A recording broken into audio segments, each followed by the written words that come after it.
Guys, it starts with the word from Game Time. The World Cup is coming to North America for the first time since 1994. And with 48 teams for the first time ever, it's going to be massive. But let's be honest, getting tickets is usually the hardest part. That's why the Game Time app is clutch, finally giving fans a real advantage when it comes to snagging seats. With Game Time, you can track price drops in real time, get alerts when great seats open, and buy tickets the moment they hit the app. It puts power back in your hands and makes going to the World Cup realistic instead of impossible. Take the guesswork out of buying World Cup tickets and every match, concert, or event with Game Time. Download the Game Time app, create an account, and use promo code LOCKEDON for $20 off your first purchase. Once again, create an account, use promo code LOCKEDONNFL for $20 off. Swipe, tap, ticket, and go. Download Game Time today. All right, guys. Let's talk a little football. We have the Buffalo Bills coming to town on Sunday to take on Shedeur Sanders and the Cleveland Browns. And, in the last two games, we've seen the ups and the downs of Shedeur. Against Tennessee, played very well. Against Chicago, we all agreed, not so much. So which version of Shedeur do you think we'll get on Sunday against Buffalo? Setup question, McNuggets.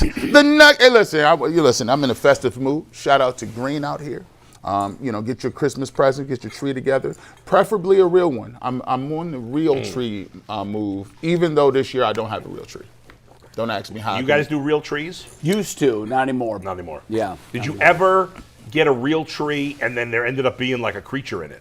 No. I've heard that happen. But I have. I don't want to derail this whole thing real quick. Yeah. At our old house, I was going to start this tradition of I was going to buy a live tree and then plant it.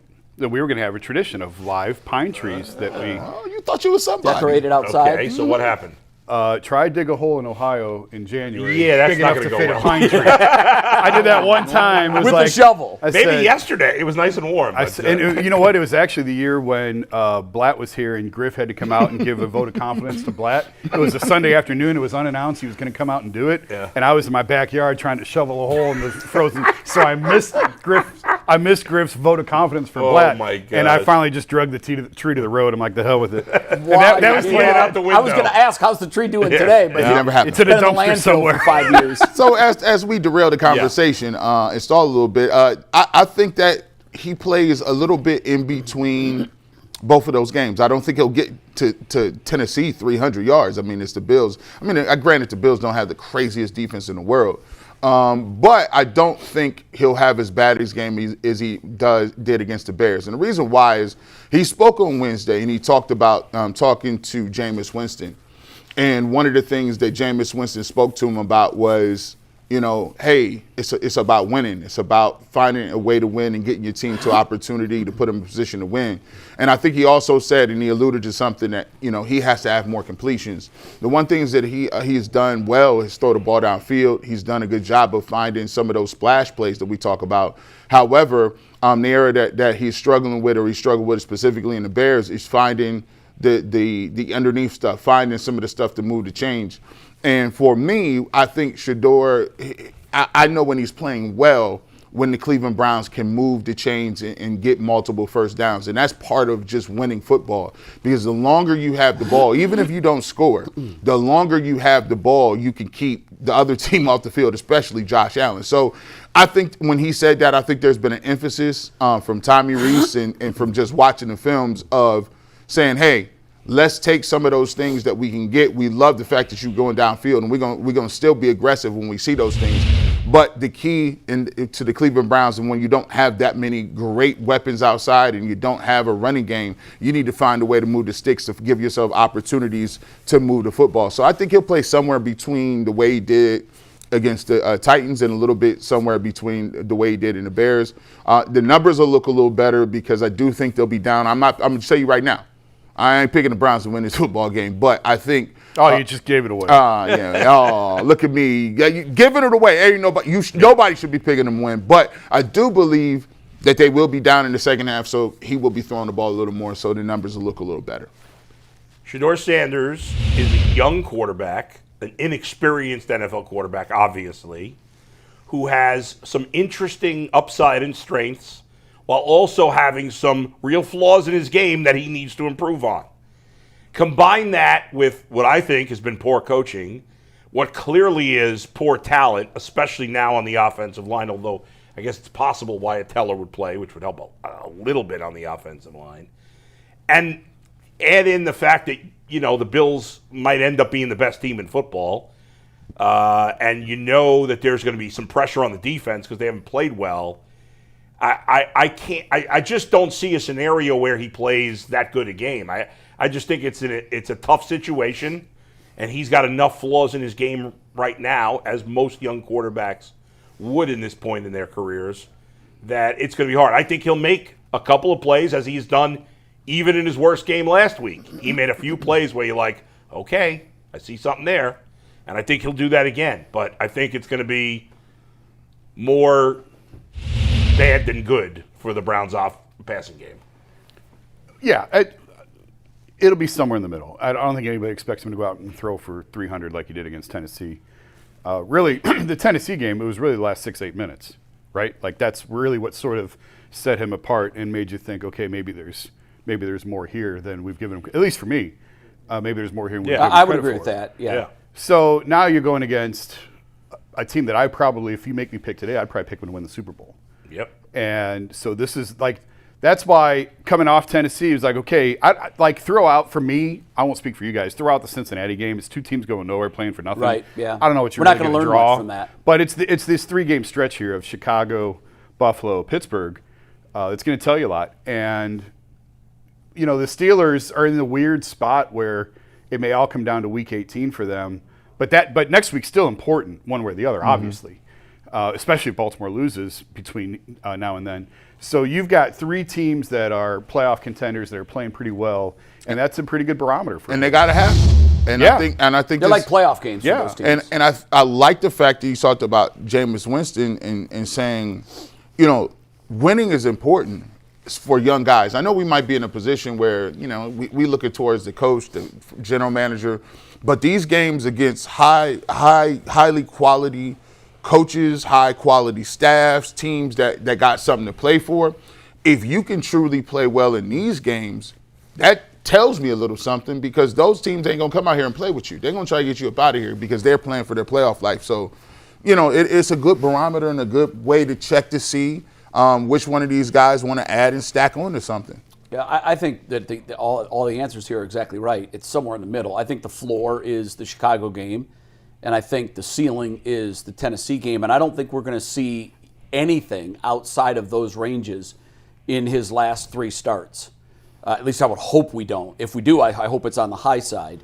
Buffalo is a team that's going to put a lot of pressure on, and I'm not talking about blitzing pressure. They're going to put a lot of pressure on this Browns offense, because before you ever kick the game off, you know that you're going to need multiple touchdown drives. It's not. This is not a game, and I wasn't feeling that way even with the Chicago game because of the weather. And Chicago's offense is good, but it's not Buffalo. I thought against the Chicago game, if they could get 3 scoring drives, they could be in the game. That ended up being wrong, but I think with Buffalo, this is a game where they know going in, we've got no wiggle room, boys. We can't have 3 and outs like we did against Chicago. If you have 3 and outs, you're just feeding Buffalo's machine. So I think it'll be somewhere in the middle there. If I had to pick, is it going to be closer to Chicago or to Tennessee? I would say that, but barely. I would say it's probably going to be closer to Chicago, only because you mentioned the last 8 minutes of the game against Tennessee. Prior to the last 8 minutes of the game, It was meh. it was very meh.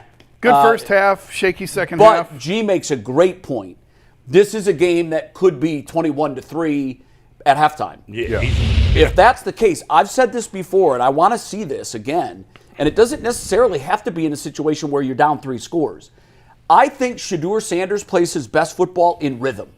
When he's up there and going, and to your point about Tommy Rees, I listened to Tommy Rees's news conference, and Tommy Rees, if he's saying it like that to us, you can bet he's really emphasizing it to Shedeur. He just didn't sugarcoat it. He said, look, he makes some throws downfield.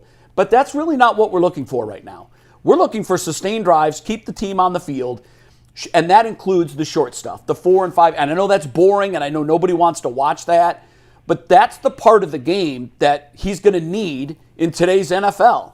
It's not pretty, but it's necessary. Even the Rams yesterday, they had some drives where they were just going 4-5, mixing the run game with the short passing game.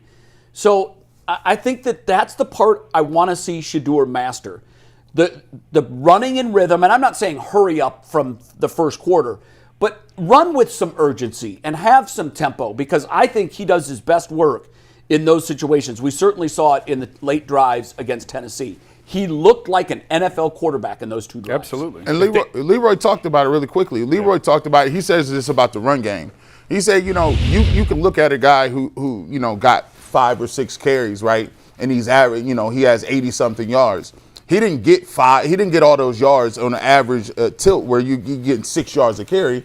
If you look at it, he probably got 24, 25 of those yards. And so for Shedeur Sanders, what you got to understand is what Tommy Reese is saying, to get to the deep throws, you got to get through the small ones first. Right. So those small throws that move the chains give you another opportunity to potentially hit one of those bigger plays. But if you're not moving the chains and you're not taking advantage of that stuff, it's going to end up with your defense being on the field, and then you're going to get to the point where it's 21-3, and then you're not in a good position at that point to even come back. Last week, half of his yardage came on 2 throws. Well, you're not going to have sustained success in the NFL if your best play is always the play breaks down, just go deep. Yeah, right. And they've cashed on those, and that's great. That's great. It's a great skill set to have. But you got to have more than that. You got to be able That to can't do be the other stuff too. the main thing. By the way, according to ESPN Analytics, what percentage chance do you think the Browns have of winning this game?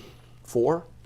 I'd say higher than that. I'd say it's the NFL. I'd say 11, 15. I say 13. It's actually higher than all that. 19%. Yeah. In other words, if they played 10 times, the Browns would win twice. I just don't buy that. I don't either. I mean, it's I would say 1 out of 10. It's a savage sport.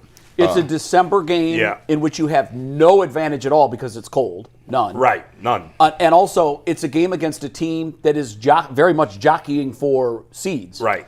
And it's just when you look at the skill sets of the 2 teams.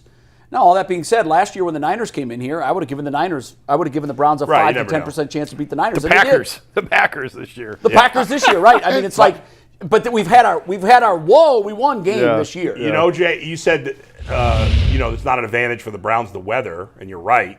In fact, I would argue it's a disadvantage because Josh Allen's got the strongest arm in the league. Yeah. If it's windy, he'll cut through that. Yeah. More than any other quarterback. I am fascinated to see what the composition of the crowd looks like on Sunday. Because I think the we Bills know. Mafia travels. Yes. It's 2 hours away. I'm going anecdotally. If for anybody that's been in the stadium, correct me if I'm wrong, but the last 2 or 3 home games, the stadium, to my eyes at home, looked to be half full. Well, I don't know. Yeah.